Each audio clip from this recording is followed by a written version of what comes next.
Hello, everyone, and welcome to another episode of Creating Success with Nidal Rasheed. And today's special guest is Khaled Knayfati from KNS Financial Group. Now, the reason I'm excited about today is because I've worked with Khaled for a few years, and over the time, he's helped our clients with a lot of their financial planning and the wealth management work that he does. In today's session, I want to really dig deep and try and extract some golden nuggets, particularly for those people who are looking at wealth creation for themselves and their families, and wanted to get an insight in terms of what a financial planner does, the value that they have to offer, and why someone should invest the time and effort in actually pursuing a good financial advisor. So without further ado, welcome on board. Thanks for jumping on board, Khaled. No, thanks for having me. And Khaled, look, I always like to start off with just finding out and introducing our speakers to our guests and our listeners in terms of who you are, what you do, where you've come from, and how you started. So can you give us a little quick background story on how you ended up doing what you're doing? Yeah, it's I think like most things in life, sometimes you've got to keep looking until you find what it is that you were meant to do. And for me, that journey was a bit of a road early. I guess my story, my quick version anyway, because I can talk a lot, and my clients do know that. But grew up behind a deli with my family for quite a long time. I started working at the age of 5. I was, serving customers and filling up fridges and selling newspapers. So always had a big history in small business. Grew up behind the shop for a good portion of my life. So. And then, during school, always had to work full time since I was in, year 10, year 11. Just always had to make money. It was just in me to just be in business. But went through school. After school, didn't quite know what to do. Finished in 2000, so the year of 2000. At the time, IT was really big. Looking back in time now, you can see where we are. But started studying IT. Wasn't quite for me. Got through quite a bit of it, but it wasn't for me. And then started, thought, maybe try doing accounting. I've always loved numbers. Started doing it. Wasn't for me. I wasn't quite sure about it. I did a small business management course because I wanted to set up a cafe at the time. But, nothing was quite really attracting me nothing was really grabbing me at that point. But, all through from year 10 on, I was working with my uncle in a fruit shop, managing it. Dealing with the fruit market, which has kind of brought me into the stock market. But from there, just kept trying to find my road. Went to uni, started doing commerce. Thought I wanted to become an accountant at that time because I just loved numbers and that's all I knew. And then my now wife, at the time, we were still dating, and she started working for a financial planning practice as a receptionist. And her and I, after having kids, we had lunch with each other every single day. So she started her journey as a receptionist, and just as we got talking and understanding what she does, she told me that her boss sells life insurance, which I thought was taboo. I was like, "What? He sells people insurance in case they die?" Anyway, started to get to know what financial planning was, and she organised a meeting for me and her boss, and started to understand what it was all about. And ever since I started studying it, I was just hooked. I just knew that was for me. I just love numbers. I love, I love life. I'm a people person, and I managed to find a profession that brought it all in. So that's where I initially started my journey in financial planning. Awesome. Well, there's definitely no shortage of experience by the sounds of it. So you've done the small business, you've done some employment, you've done a bit of everything. So it sounds like you've definitely tried to pick and choose what you've liked and not liked along the way. Similar to what obviously to my background as well. Like growing up, particularly in a Lebanese household, you're instilled with certain values from a young age, and it's all around hard work and wanting to do best for you and your family. So I can definitely see that, and definitely attest to that as well over the years. Now, what was it specifically about financial planning? I know you said numbers a few times, but what is it about the numbers that you enjoy? I just love not making numbers work. I'll never forget back when I was a kid. I was that kid at school that was told, "Oh, you won't be good at this, you won't be good at that," and I just wouldn't apply myself if I wasn't interested. But just how numbers work, and I was always fascinated by money and wealth and where it came from, and how it was created and how people created the wealth, just to kind of understand where it was just a fascination in the bartering system and money and how it was so driven. I think at a young age I was introduced to it and realised very young that it's an important area to know. And just naturally I was just drawn to it. So even before I went into financial planning, I was always drawn into just how the economy worked and how it's just just the system that we know works. And it was just a natural progression from there, really. Awesome.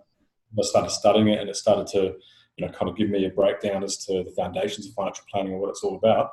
I thought, hey, you know what, I think I could do this. And it was really my wife at the time. She really gave me that push. I think she saw something in me that I didn't really see. I was a bit lost, didn't know which way I was going. I was just, happy working, making money, and just trying to figure it out. And as soon as I started getting into it, I was hooked. So especially once I started, realizing that selfishly and selflessly, how I can make a difference. I thought, you know what, there's a lot of people that I want to be able to help. Awesome. And yeah, since then my passion hasn't died off. If anything, I'm more hungry as a Awesome. as a person to know everything. So nice. And look, and that's, it's so important because they don't teach financial education at school. So a lot of kids and a lot of people go through the traditional education system and they come out the other end, and most people don't even know how a loan works. They don't understand how insurance works. They don't understand how investment works. They don't understand numbers. So it's up to us to then go out there and actually find those resources and tools and invest in our own education to be able to figure this thing out, and which sort of leads me into my next question in terms of, people have this idea that a financial planner or a financial advisor is someone who's, only for the rich people. Can you tell us what exactly do you do for your clients when they come and engage your services? Yeah, good question. I guess it's just a matter of demystifying it. The best way I can kind of explain what a financial planner does, from through my eyes anyway. Financial planner is like a good, it's like a PT, like a personal trainer, but a financial PT. My metaphor for it is that either you go see a PT because you're unhealthy and you want to get fit, or you're already fit and you want to maintain your fitness, or you might have certain goals that you want to achieve. There's no right or wrong. And part of demystifying what you said is that a lot of people have the thought that I need to be wealthy, or I need to have a lot of money for it to be worth my while. Whereas that's quite the opposite, really. It's like saying you have to be healthy in order to get a personal trainer. Yeah, exactly right. Spot on. Exactly right. Spot on. And talking to my clients that are personal trainers or friends of mine that are as well, the correlation between personal training and financial PTing or financial coaching and training is almost the same theory but different application. Similar tools. And that's exactly right. I mean, a lot of my clients are either in a financial struggle, or they're hitting some obstacles and they're trying to overcome them, or some of them are already financially well off and they're just not sure how to take the next step, or some are already quite wealthy in that respect and want help in managing it. One of the best pieces of advice that I was ever given was and I can attest to it. I think it's absolutely true. I think it's easier to make money than it is to manage it. And that's a lot of people get their minds around. But there's many ways you can make money. Money is just a number. It's a bartering system. It's either offering a product or a service. There's many ways. For example, I use WhatsApp as a bit of an analogy, or a bit of an example for that. Company that sold for billions and only had a handful of staff. There's so many different ways, especially in this day and age, that you can make money. But once you've got some money, it's learning how to manage it. So it's quite a reversal, I think, psychologically to what we've been told. And like you said, in school we're not taught a lot of this stuff. So, and for me, earlier on, I guess I do talk a lot, but I guess just quickly on this. My real introduction into the world as an adult in finance was when I got a default on my credit file, and I was only a kid. I got a phone plan, and didn't know what this was. I was 18. I signed a contract, took it out. I think I was about a month behind or 2 months behind in the repayment. Didn't really know what it all meant or what it was. It wasn't until years down the track when I went to go and apply for a car loan, I got knocked back, and I was like, "Oh, what's this?" I think that's we're kind of set up, we're kind of set up in a way almost to fail unless you were fortunate enough to have been, raised in a house or have people around you that are very financially affluent. It can be very difficult. And I think the reason why you and I connect so much, and same with me and a lot of people around me, is that it's the whole financial education space. We get paid. I get paid to talk. I get paid to talk about what I love, and for me, I couldn't think of a more rewarding job. Just to try and help. I mean, it's just all through education and coaching. So, absolutely. And look, and it's no secret that there is a lot of information out there for someone who want to go out there and learn this stuff. Because as we live in an information age, and everything is a Google search away. But what I find is that a lot of people get themselves into a state of paralysis by overanalysis because they just don't know where to begin. They just, look into something and all of a sudden they dig too deep. And sometimes it can be overwhelming for people to go, okay, where do I start? And taking it back to the example of the PT, I think, it's important that you go and you obviously see a PT when you want to start on your journey, but also continue working with them if you want to continue operating and playing at that level. So it sort of leads into my question is like, why should someone work with someone like yourself as opposed to trying to go out there and trying to figure out and do it on their own? Yeah, look, good question. And I don't think there's a right or wrong. It just depends on the individual and what kind of journey they want to go on.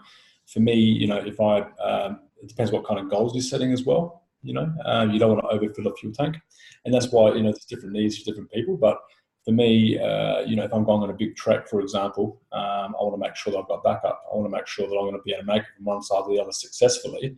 And sometimes you need, a bit of support to get you through there, and I've got some, just as an example, I've got some clients of mine with very minimal needs, and some with a lot more complex needs. There's no right or wrong. It just really depends on the individual. And from my side, I guess the benefit is, I always say this as a bit of a joke, I'm a bit of a car head. So I always talk about displacement of motors, but I believe there's no replacement for displacement, and by displacement, displacement of time and energy. So for example, with yourself in property, I'm in finance. I'm a financial planner. I'm kind of a bit more of a financial architect. I'm kind of understanding how to kind of build the house and where to go. And I know quite a bit about property. I've had a good experience in property myself. Made some good money in it. But am I spending the same amount of time and energy as you are doing it? No. So for me, it's about being able to leverage and being able to mitigate risk by using the right people to help try and achieve the best possible outcome. And I think a topic I just hit on there is risk mitigation. It's all about that.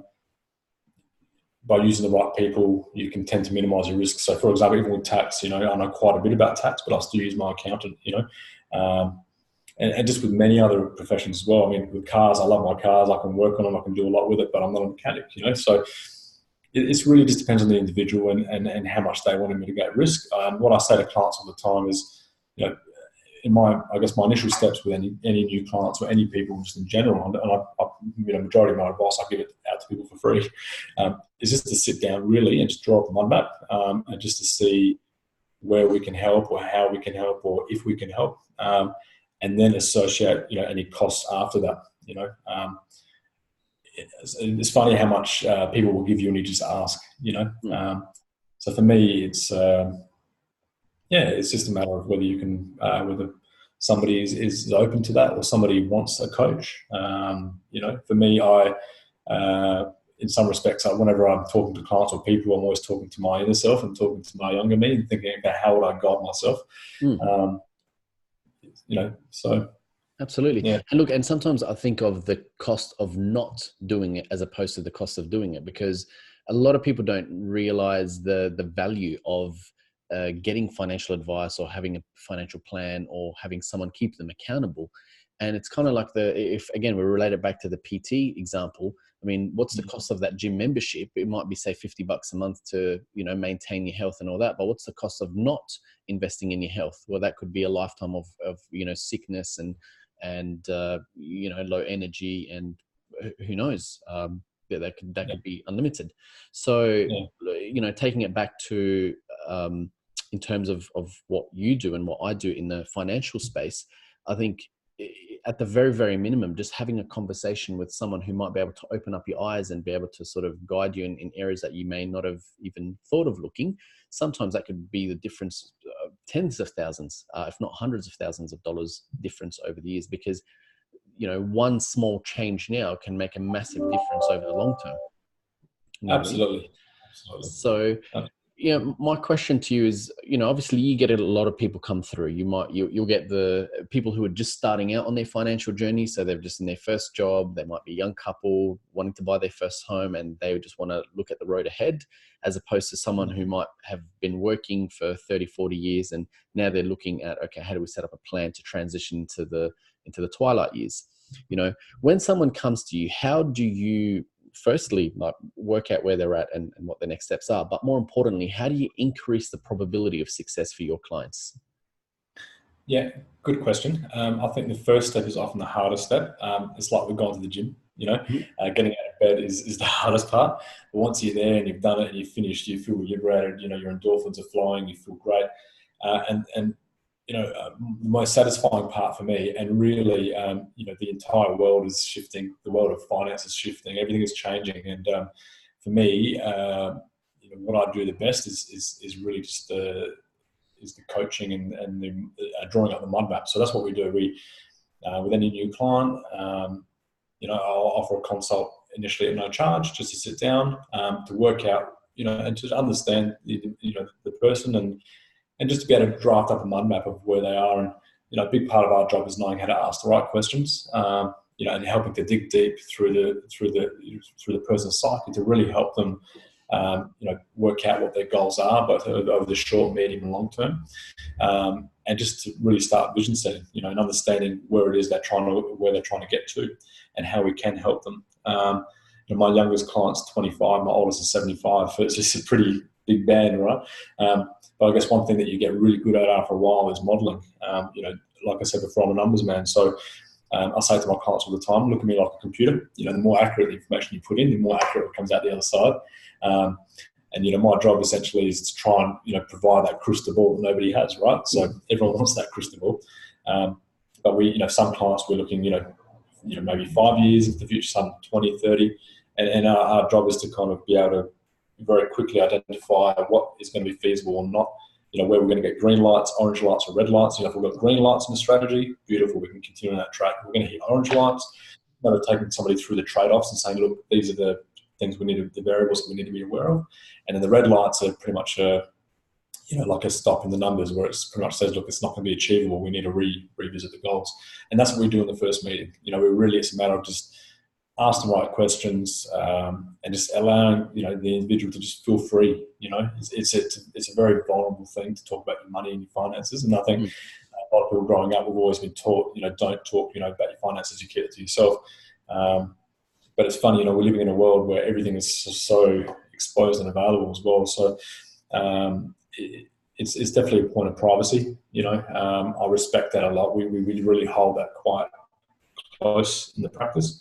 Just an example, when I first set the practice up, I had a lad working with me, and he breached privacy very quickly on something quite simple, where there's no financial detriment to it, there's no issue from it, but I had to really just make a decision as a practice principle to say, look, that's I sat the person down, we spoke about it. He didn't seem to think it was an issue with what he had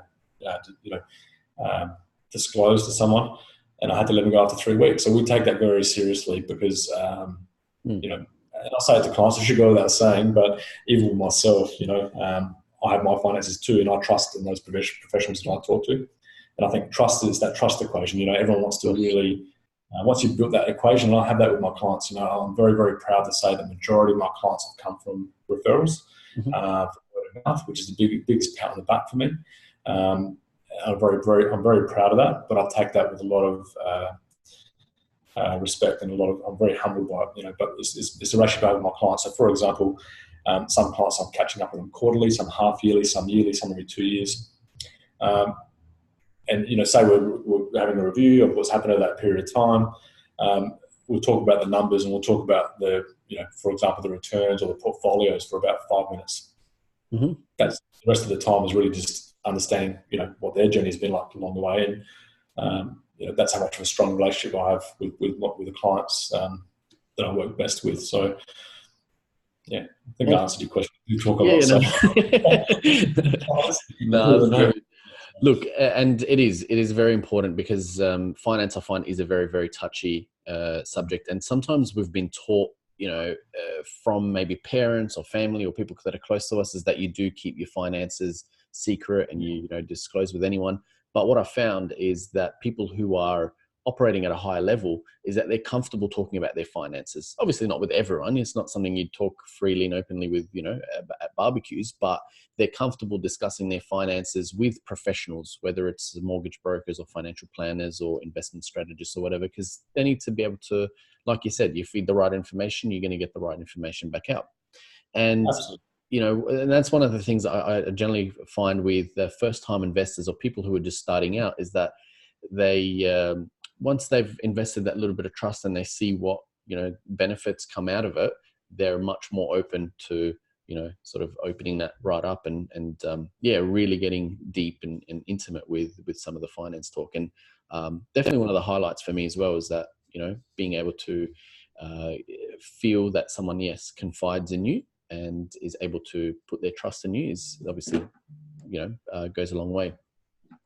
One of the things I want to find out though is that, and this is obviously something that I come across a bit as well, is, we usually get clients that are just at the very start of their journey, right? They may not have been working for very long. They are really wanting to, take their wealth creation to the next level. And, they're just looking for some good advice, some good solid advice. What is it that you tell that person who comes to you and says, Khaled, I want to build my wealth. What are your golden nuggets? What advice have you got for me? Yeah, look, there's many golden nuggets, and I guess it's even preparing for this interview as well. It's really hard to try and get all your brain into a small period of time. But I trust and I hope this may be the beginning of a new venture and platform to open up this dialogue and to provide more education and wisdom, I guess, to people. But I think one of the biggest golden nuggets that I've learned both amongst myself and other successful people and clients that are successful, clients that have done well, is patience. Time and patience is understanding that. It's some of the best investments are boring. All the time, and the due diligence goes into kind of understanding the architecture behind it, what we're trying to achieve, all these things that we kind of work out. But then once you're into it, it should be boring. You should be able to put it to sleep and let it do its thing. And that's what I find the most amongst people that have done well when they've come to see me initially, or people that I'm not talking about again people that are extremely wealthy, but people that are in a very nice.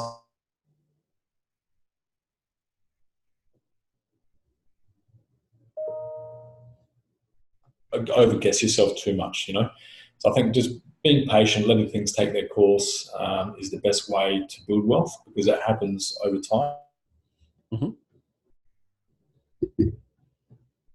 In life you can buy time as well.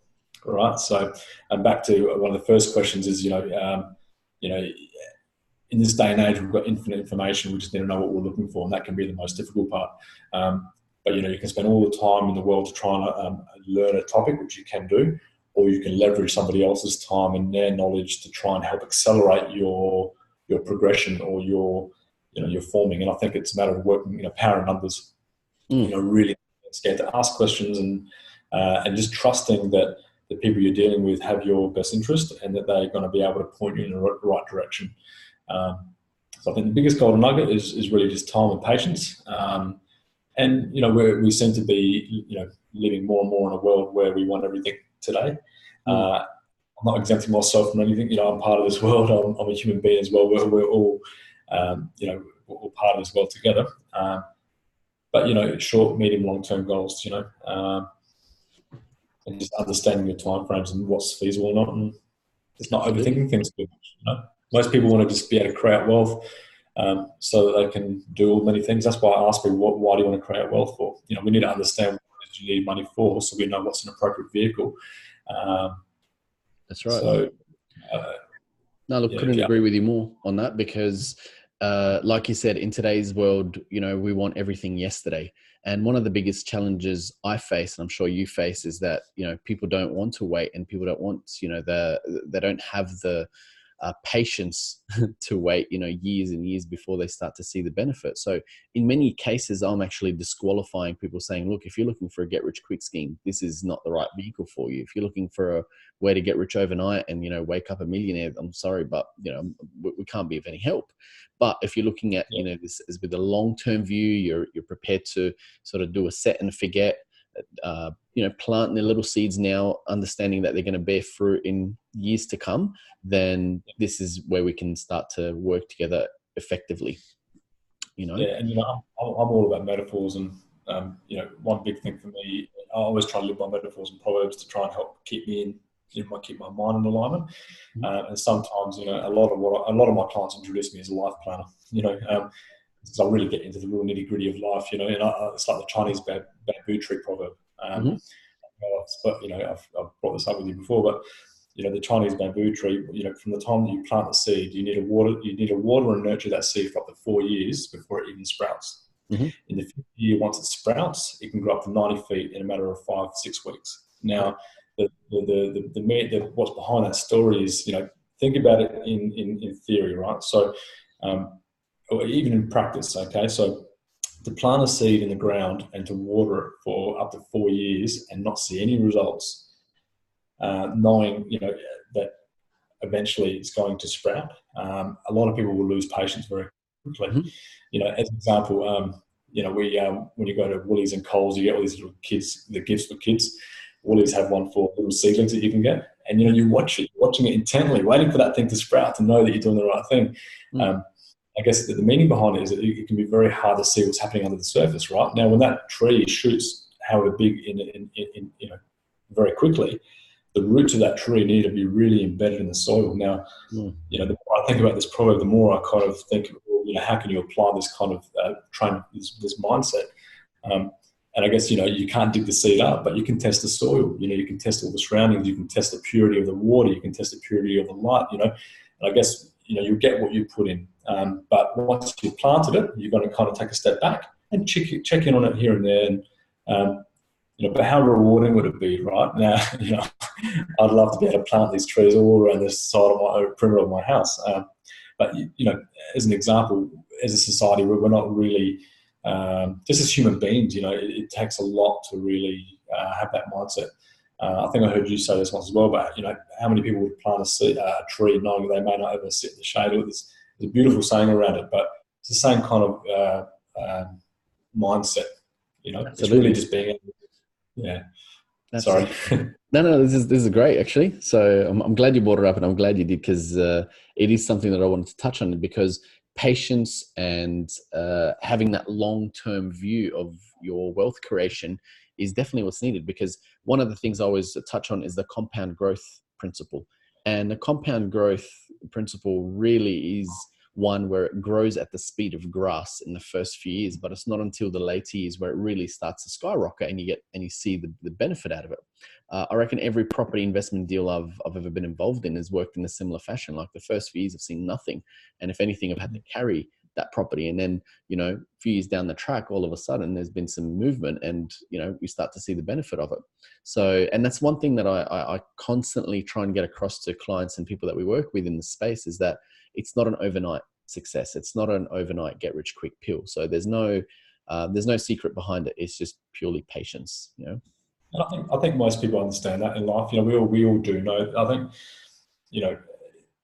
I think sometimes with me, it's the obvious things that people say to me that make the most sense. It's like, oh yeah, and you think that's so true. And you just need someone to kind of just snap you out of it sometimes. And that's it. I think there's so many pressures applied on us as human beings in general to be at a point or to be at a certain stage, and it's just all rubbish, really. There's no two people in the same boat. And I say it to clients all the time, and people, there's very similar strategies, similar circumstances, but there's no two brains the same. So that's why I'm really more of a lifestyle planner. It's understanding, okay, what is it that you're trying to achieve and why? Is that constant why question, and you start digging deep into it. So, for example, I get a lot of clients coming in to see me for the first time, and they've read in the newspaper that you need at least $500,000 or $800,000 in retirement to live comfortably. It's like, well, that's such a broad a broad statement. Now, while I do appreciate that if it's enough to kind of invigorate people to kind of think, take control of your situation, good. But take it with a salt. You know what I mean? And that's the thing, numbers as well. Numbers are numbers. So I say to my clients all the time, and the 4 shades of K. I'm an optimist, pessimist, a realist, and an opportunist. I'm all sorts of messed up. So it depends how you want to apply the numbers. It depends on how you want to apply what sort of goals you want to put on. There's always something you can take out of a situation, and I think that's, especially when it comes to markets and investing, and that's the biggest thing, right? Everybody wants low risk and high return. But if you ask majority of people, would you prefer to make money or not lose it? They say, I prefer not to lose it. So, it's a matter of just, helping somebody align their goals. And then when you look at parking your money or investing it, and that's our job as a planner. If I was going to summarize it, is to help people make money, save money, protect it, and to get it as well, right? And this is where we start bringing in the mortgage broker, the finance brokers, right? It's a team effort. But it's not just all about making money. It's about protecting it. And with property, as Nidal, there's many. You can have property that's good for income generation, some that's good for growth, some that's good for combination of both. That's right. And there's many ways. There's no one size fits all. There's no one way of doing things. There's many ways to be right. With whatever that we do, which kind of leads me to my next question as well. In the sense that you've worked with obviously a wide range of clients, from starters to pros and everything in between. What are the common traits that you see amongst those who are winning, those who are doing well, who are prospering, who are succeeding in this space? What are the common traits you see out there? I see that they're not, they're happy to be confronted with the black and white around their circumstances, and that's quite hard to do. So I'll give an example from my clients back to myself as well. So a couple of years ago, we bought and sold a house. I had to provide all my financials to the bank. I had to do running a business. I had to provide forward modelling and a whole range of numbers. And even myself as a financial planner doing this all the time, even from individually, I'm not exempt from it. And it was quite overwhelming to see the numbers, but as I worked through the modelling and I worked through it all, it really, it's good to have transparency, right? And what I liked about that exercise was, it put into perspective where I'm heading and where I'm at. So when I gave the financials to the bank, I didn't, and again, not being arrogant, bit of arrogance as well as a joke, but saying to them, look, this is what I can afford. Here you go. It wasn't, here you go, work out what I can afford or not. I'm like, this is what I can afford and why. But again, a lot of people don't want to do that. It's very easy. We can get confronted quite a lot by the numbers. And I say to clients all the time, I can help you with the black and white, you with the grey. I can't be the grey for a client. And I find that clients that are willing to, or people that are willing in general in life, not just in finance and most things in life, not being afraid to confront, your fears, and accept that fear is part of life. But, in most cases, they never come to fruition. Do you know what I mean? So I think that's a big hesitation. And I think people that can overcome those fears, people that can overcome the fear of failure, a failure is only failure if you fail to learn from it. They're the biggest lessons that you can take. I find that people that can overcome this kind of mindset tend to achieve what they want in life, whatever it is. Whether it's building a house or whether it's building a play gym for your kids. It's just my mindset of being able to not be scared to give something a go, but also to trust in your ability and trust that you know how to walk. But you need to learn how to walk before you can run. Of course, you need to learn how to crawl before they can walk. And that's a great point as well, because which kind of leads to the next point I want to touch on is, on the contrary, what do you find, or what would you advise people to avoid in terms of pitfalls? Like, what mistakes should you avoid when you are on that journey and when you're starting out and building up? Yeah, I think comparing your situation to others without having full disclosure over the financials. And it's funny, often those that will give you advice won't disclose their own position. I mean that more so from a barbecue talk point of view, or from a family or friends point of view. Often enough, oh no, that's I heard somebody did really bad in that, or someone I think just comparing your situation to others, like I was saying before, there's no two people in the same boat, and there's always many sets of circumstances and variables that change the way that we approach things. So I think understanding what your own trajectory is and your own vision, and having an appropriate benchmark as well. Now, again, this is where the topic of trust keeps coming back into play here. Well, how can I trust that you're leading me in the right track? How can I trust? And I guess all I can say is that, like with any person in life, everything is based on love, trust, and respect. You got to be able to learn to form that kind of bond, and you trust it for what it is, and then you just got to follow your heart, follow your gut, and along the journey, if you don't feel it's right, you can ask for a second opinion, or you can speak to other people or whatnot. And that's why I say to my clients all the time: if you're ever not sure about something or concerned, use me as a voice, as a sounding board. And that's part of our service. Is that any client of mine that's on a servicing agreement, anytime they can pick up the phone and call me, they can send me an email, and I'll get back to them as quick as I can. And it's just a matter of trying to demystify the concerns, because a lot of us are sold on fear. So for example, unfortunately, so again, hold me to the numbers, but you can different numbers depending on which set of analytics you're looking at. But they say that consciously we're processing about 40,000 bits of information per second, which is a lot. And again, hold me to the numbers, it's around those kind of marks, but subconsciously, we're processing about 20 million bits of information per second. Yep. So when we talk about consciousness and having full consciousness, that's where you're kind of meeting in the middle.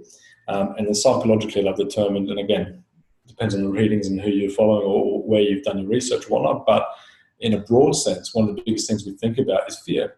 This is part of life, it's part of survival. So if that's what we're, consciously, we know what we're thinking, what are we thinking subconsciously? So there's always a lot that plays in the back of our minds that create barriers for us to be able to enter into something in general. And I think I learned this with my son as an example. So I'm a proud father of two beautiful children. And I believe that I started getting smarter when I had my children, which I'm very blessed to have. But watching my son learn to crawl or walk for the first time, so when you watch them day by day, and I'm quite an active parent, you realise that from your first steps, you really learn to walk. You have to learn to do everything. So, for example, if you're crossing the road, okay, you're not thinking about, I better put this foot in front of that foot, and I better step on the curb and not fall down.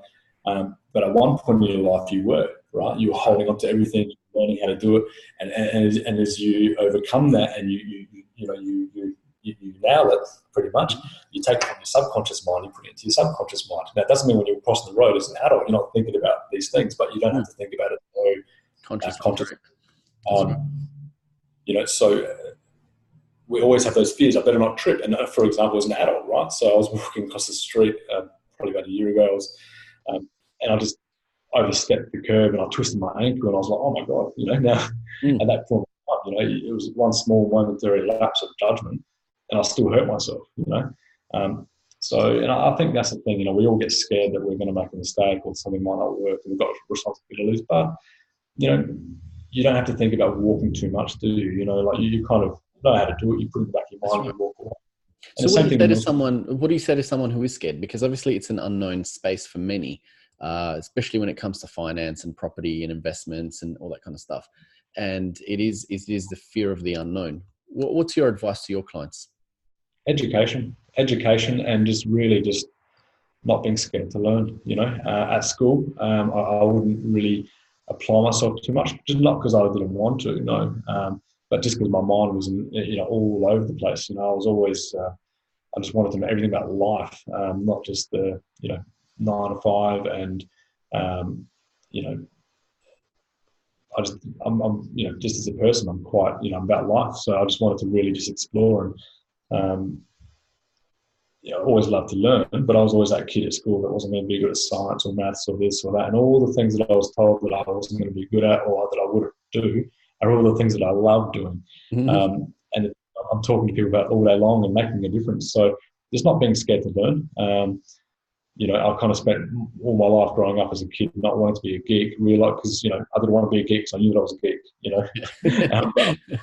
to say that, right? If there's something that I love or I'm passionate about, I'll just keep learning about it. And I guess, the more you learn, the more you realise that you don't know much. The more I learn about finance and markets and money and people and the mind, the more I realise that I'm only just scraping the surface, even though, I might know quite a bit. So not being scared to learn, I think, if you love something, if you're passionate about something, and that's the thing, right? There's no right or wrong. What's right is what's right for the individual.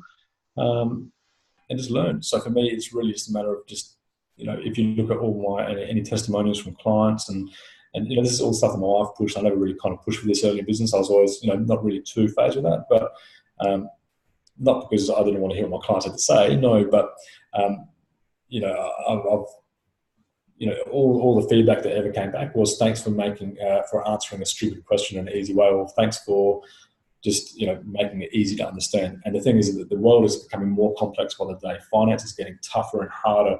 The entire world financially is going through a monumental shift at the moment. And I'm a historian, right? So I love finance, and I love. I reckon I've spent about probably 2-3 hours a day researching all this sort of stuff for the last 15, 16 years. How I'm programmed, right? Like I say, well, you want to go see a geek of something because they're going to at least get it right more than they get it wrong. But you just don't stop learning, I guess, is my key. You don't stop learning, but again, it's you just got to trust. Okay, if what that person is saying makes sense. So when you talk to me about property, I'm like, yeah, that makes sense. I'm not going to question it. You're going to have your basic 101s and your foundations, and that's what a lot of it is. My initial meetings with clients tend to go for a bit, that sometimes can go for an hour, sometimes 2, sometimes 3, sometimes 4. But and I'm very honest about that. And it just depends. I'm kind of, and I say it to my clients and people all the time. I talk a lot, so you need to be able to shut me up. If you ask me a question, if you don't jump in, then I'm just going to keep giving you information. And for me, I won't leave that first meeting until I really feel that person has left with what they initially came in for. And when I see clients come from a poor physiology state or a state of concern or fear or not sure about, and they walk out with their head up and just having clarity, that automatically for me is an indication that I'm doing my job, or I've done my job well, even if nothing progresses from that point forward. And I think as a result of that, I have a really good success rate with my clients because, I'm just, I'm just demystifying it and just helping them to feel liberated, And again, like it doesn't matter. Yeah, sorry. No, all good. And look, I mean, particularly in a place like Adelaide, where the community is so small and it's about doing the right thing by everyone. If you're a person of value and can give value to others, naturally that's just going to come back to you without even trying. People will know you, and like you said, your business has been built off referrals and of people introducing you to to their friends and family, and that's the biggest pat on the back. In my point of view, like when it comes to building your business, biggest compliment basically. Absolutely. One of the things that I want to sort of, in wrapping up as well, is people who watch this might look at this video and go, oh yeah, there's some great ideas in here. Khaled's got he's got a lot of good points. There's a wealth of information. There's a lot that we don't know. What actions would you encourage someone to take as a result of watching this video today? Yeah, look, I guess for me, if I get inspired by something, then I'll look into it further. It's as simple as that. And many things inspire me. It can be the most simplest thing, or it can be, something that might be huge or whatever. If you find something, for example, when I watch your videos and, I've been wanting to get into this space for a while, as I've kind of mentioned with you. But sometimes you need that push, and we're all, like I said, we're all human beings. So sometimes you need that push and you need to break that barrier. And, just even from watching your own videos, you inspire me quite a bit, doing my thing on the outside. Like, you're a finance planner, you're a finance guy, you should know this stuff, you should know everything. It's like, well, and it's not that you don't know everything. No, I'm not saying you do know everything, but everyone has their own everyone brings their own inspiration, everyone brings their own education and their own mindset, and that's what I love about talking to people, right? And financial planning for me is just a forum to be able to meet and talk to people. So, for example, watch your videos and it inspires me, and so I look into it further. So I guess if you're watching any of these videos and you feel any sort of inspiration, or you feel even for a moment that you felt kind of free to kind of shut off from any financial obstacles or fears that you had in your mind, then it may be something for you. I'm very, and as we were talking just offline before we started the interview, time is becomes more finite. It does. So you really want to work with people that really, it's not just about money, right? It's not just about making wealth. It's about we want to be able to share your time and spend your time with good company as well, right? So it's a journey. It's a journey. It's a mindset. It's a journey. And it's whether you want someone to be on that journey with you. So, my metaphoric mindset of growth is like having a ship, right, or a boat. And I say to my clients all the time, you're pretty much captaining me you're employing me to captain your ship. This is your ship. We'll work out together where we're heading to. My job is to get you from point A to point B. Okay, now my team and the people that I work with, support myself with, i.e. being yourself and other networks and all the different sorts of synergies, we're on top of the deck. Now, as a client, you can choose whether you want to be on the deck or whether you want to be underneath the deck, right? If the water's getting rocky and it's getting a bit wavy, you might pop your head up every now and then to see what's going on. And you can either choose to be on the deck or what. And this metaphor can just, it goes on forever, right? And we're in other words, what I'm trying to say is that, it just depends on what you want. The way, and I was saying to a client even just yesterday, we don't want to crash the ship and sink because we're all on the sink together, on the ship together. And I'll say to my clients, I'm quite open about that. The better I do for you, selflessly, the better I'll do for myself, selfishly. It's perfect. There needs to be a harmony, right? It's about everyone kind of mutually benefiting from that time together, and being able to hopefully grow and move forward. And, absolutely. Some want a big ship. If you've ever gone through the desert, for driving, you never go by yourself. You always have an entourage with you just to be safe. And that's kind of my metaphor with the ships. If you want to sail the world, that's your goals. There's nothing wrong with that. Yep. You might need an entourage of ships. If you just want a small jet ski or you want a small speedboat, or you get my point. You can go anywhere with it, yeah. Now, look, it's very evident that you are not a typical financial planner or a financial advisor. So, because I've worked with lots of them over the years, and there's definitely something unique about your style of educating and delivery, and just how you take people. And I've seen people go through some of the most complicated situations with you, but you've sort of just made the whole process really easy, seamless, and simple all the way through. So, look, on that, I'm sure people watching this are going to go, yep, I get that. But if someone wants to reach out to you or come in for a, free consult, or just have a chat with you, or just sort of pick your brains and just sort of start that conversation with you, how would you encourage people to go about doing that?